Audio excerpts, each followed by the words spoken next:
Hello everyone, स्वागत है आप सभी का हिंदी ऑनलाइन क्लासेस में। आज हम दूसरी इकाई का दूसरा पाठ जो कि एक पूरक पठन है, नाम है दो लघु कथाएं, देखने जा रहे हैं। सबसे पहले लेखक परिचय देखेंगे। लेखक है नरेंद्र छाबड़ा जी, जो कि एक जाने माने कथाकार है। कहानियों के साथ साथ उन्होंने बहुत सी लघु कथाएं भी लिखी हैं। इससे पहले भी लघु कथा किसे कहते हैं ये हम देख चुके हैं। आपकी लघु कथाएं विभिन्न पत्र पत्रिकाओं में, मैगजीनों में छपती रहती है, वो भी नियमित रूप से। अब इनकी प्रमुख कृतियां जो है वो है मेरी चुनिंदा लघु कथाएं। चलिए अब देखते हैं गद्य संबंधी कुछ बातें। नाम से ही आपको पता चल गया होगा कि दो लघु कथाएं हैं, लेकिन सबसे पहली लघु कथा आज हम इस सेशन में देखने वाले हैं। अब सबसे पहली लघु कथा में लेखक ने यह दर्शाया है कि जब हम बड़ी बड़ी दुकानों में जाते हैं, बड़े बड़े मॉलों में जाते हैं, होटलों में जाते हैं, तो कोई हम मोल भाव नहीं करते हैं, चुपचाप पैसे दे देते हैं, सामान ले लेते हैं। लेकिन आप तो जानते ही हैं, जितने इंसान उतनी प्रवृत्तियां। अब इसी के विपरीत वही इंसान जब रेहड़ी वालों के पास या फेरी वालों के पास से सामान खरीदता है तो वहाँ पर मोल भाव करने से बिल्कुल नहीं चूकता। अब लेखक यही तो कहना चाहते हैं कि हमें इसी सोच से ही तो बचना चाहिए। चलिए शुरुआत करते हैं पहली लघु कथा, जिसका नाम है कंगाल। अब गर्मी का मौसम था और इस वर्ष बड़ी भीषण गर्मी पड़ रही थी। दिन तो अंगारे की तरह तपे रहते ही थे, लेकिन रातों में भी लू और उमस से किसी को चैन न मिलता।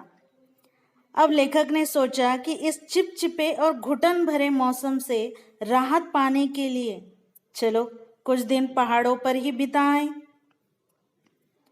अब अगले सप्ताह उन्होंने पर्वतीय स्थल पर जाने का तय किया। पर्वतीय स्थल की यात्रा पर वे निकल पड़े। 2-3 दिनों में ही मन में सुकून सा महसूस होने लगा था। क्यों? तो वहां का प्राकृतिक सौंदर्य, हरे भरे पहाड़, वो भी गर्व से सीना ताने खड़े, अपनी दीर्घता, अपनी ऊंचाइयां सिद्ध करते हुए बड़े बड़े वृक्ष, और उसी में पहाड़ों की नीरवता में, शांतता में हल्का सा शोर कर मानो जैसे अपना अस्तित्व दिखा रहे हैं। ऐसे झरने जो मन परिवर्तन करने के लिए, मन में बदलाव लाने के लिए पर्याप्त थे, काफी थे।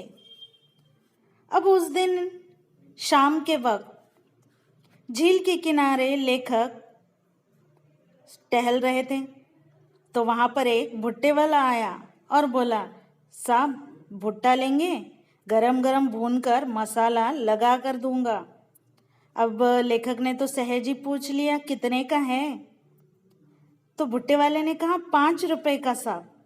क्या 5 रुपए में एक भुट्टा? अरे हमारे शहर में तो 2 रुपए में एक मिलता है। चलो ठीक है, तुम 3 ले लो। नहीं साहब, 5 से कम में तो नहीं मिलेगा। ठीक है भाई, तो रहने दो, लेखक ने कहा, और वे आगे बढ़ गए। अब एकाएक उनके पैर ठिठक गए और मन में एक विचार उठा कि हमारे जैसे लोग जो पहाड़ों पर घूमने का शौक रखते हैं, हजारों रुपए न जाने खर्च कर देते हैं, अच्छे होटलों में रुकते हैं, जो बड़ी बड़ी दुकानों में बिना दाम पूछे खर्च करते हैं, लेकिन गरीब से 2 रुपए के लिए झिकझिक करते हैं। कितने कंगाल हैं ना हम। उल्टे कदम लेखक लौटे और 20 रुपए में 4 भुट्टे खरीद कर चल पड़े अपनी राह पर। लेखक का मन अब सुकून महसूस कर रहा था। अब कहने का तात्पर्य इतना ही है कि इंसान की प्रवृत्ति भी सामने वाले इंसान को देखकर बदल जाती है, कि इंसान वह गरीब है या अमीर। जैसा कि हम जानते हैं कि इंसान जितने होते हैं उतनी उसकी प्रवृत्तियां होती है, और सामने वाले इंसान को देखकर उसकी प्रवृत्ति में परिवर्तन आने लगता है।